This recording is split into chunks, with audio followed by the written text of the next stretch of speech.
There's one thing that a lot of preppers underestimate, and that is water.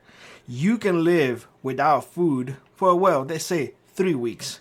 Let's not push it that much. I believe that after a week and a half, maybe 2 weeks, yeah, the effects may be irreversible. So let's not push the whole 3 week thing. But water, you can only survive 3 days without water. Now, there are ways, if you are in an emergency, that can supplement water, and we're going to be talking about those things here today.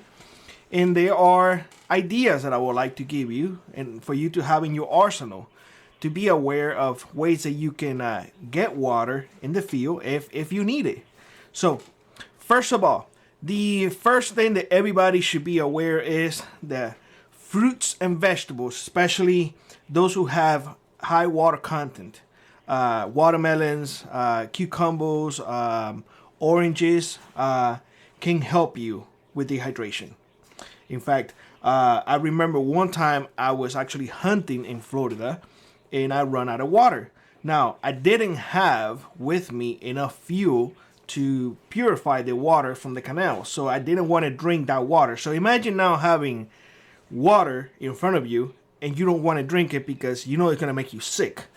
But thankfully enough, I was really near an orange grove. So I got a couple of oranges, about 6 to tell you the truth. And I, just drank the juice and it got me through. And I didn't have to drink that nasty water from the canals that probably would have got me sick.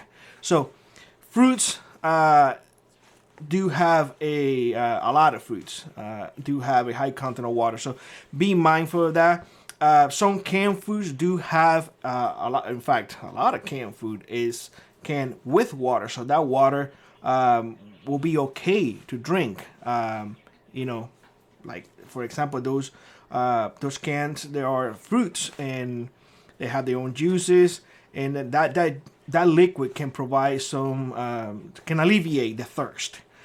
Coconut water is one of the things that a lot of people often say, "Oh my God, that's the way to do it."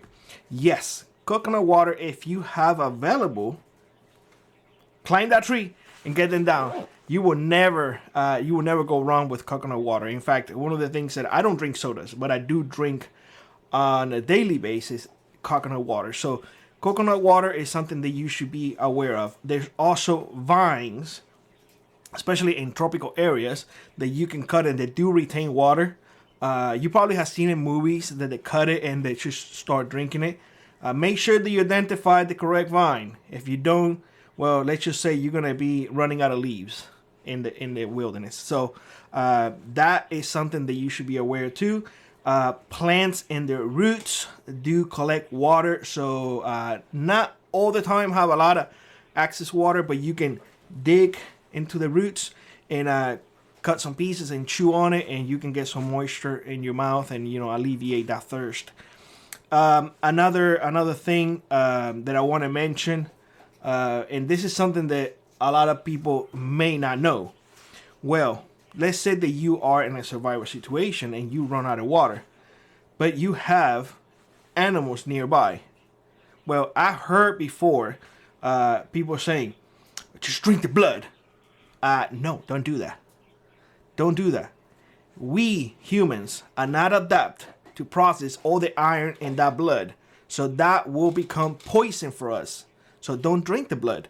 What you can do if you see goats or you can have an animal that you can milk, get that milk. Milk is about 85% water. So milk can actually supplement water. In fact, in a lot of countries, that's what they do. So milk is a good resource if you run out of water. Let's talk about solar distills. Solar distills are nothing more than a plastic that you wrap around the tree and you let all of that moisture get in there, that condensation, and then you get it and you drink it.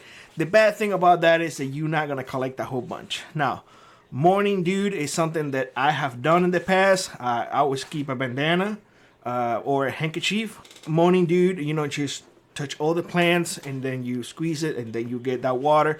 That is legit. That is the way to get water. in the field. Another one that a lot of folks say, well, if you're in an emergency, you drink your urine. No. Or if you're in an emergency, you drink salt water. No. I do, however, want to mention if you have a way to distill, like the way that you make moonshine. If you have a way to do that, yes, you can potentially have water, regular water from salt water, or you can purify urine via that way. But don't drink it like that, because you're going to get poisoned. That whole thing that you see on the, what is that thing? The survival thing. No, don't drink urine. That will kill you. Okay? But if you have it distilled, those of you who don't know, just search. How do people make moonshine? So they're gonna see a thing, like it's like a pressure cooker looking thing with a little spiral thing.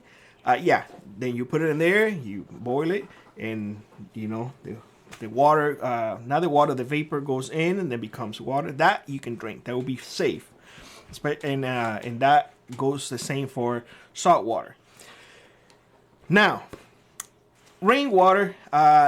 Should I even say more about rainwater? Just have a container. A Ziploc bag is a container. Your bottle is a container. Just try to collect as much water as you can. If it rains, here's one that I wanna touch on, because a lot of people have said this in the past, and a lot of people have to understand that there is a process to do everything. Melting snow. You will literally have to fill an entire bucket to get maybe half a liter of water. It's just a lot of volume for very little water. But let's say now you are in a situation that you need water. If you have snow, I think having a Ziploc bag with you, fill it up with snow. I'm gonna say this because I heard this before, and I think that was the most crazy thing I ever heard. Put it inside your jacket. Do not do that. No matter what, do not do that. Because not only you're gonna end up dying of thirst, but you're gonna end up dying of hypothermia as well. So don't do that. The best thing that you can do is, if you have a hand warmer, bam, put it on the back or put it close to it, and don't let that snow touch you. You need to keep your body warm. It's cold, keep it outside. It only needs to go about 33 degrees. More than enough for that snow to melt. Okay? So, yeah, a little trick for your hand warmers in a Ziploc bag. Now, these are a few ideas that I want to give you all for you to be aware that if you run out of water in the field, well, there are ways for you to get water. Obviously, that is not an ideal situation. Obviously, if you are, let's say that you live in a dry environment, study as best as you can and find different ways for you to collect water. Trust me, humans have been doing it for hundreds of years.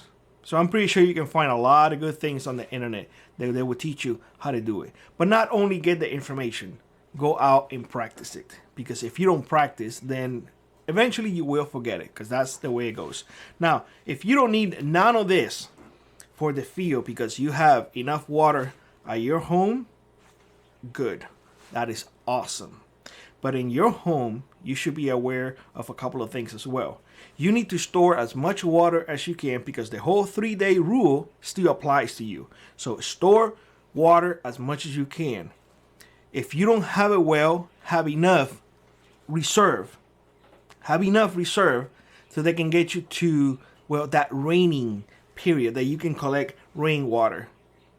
Remember, if you have snow in your area, you have a lot of volume but very little water. Keep that in mind. In fact, it's a lot better to get ice than not snow. You will get a better ratio from ice than not snow. Keep that in mind. So with that being said, I hope this video gave you some ideas and give you some advice. At least to have it in your back pocket if you ever need it. And like always, rock on, prep on, and I will see you in the next one. Bye-bye, everybody.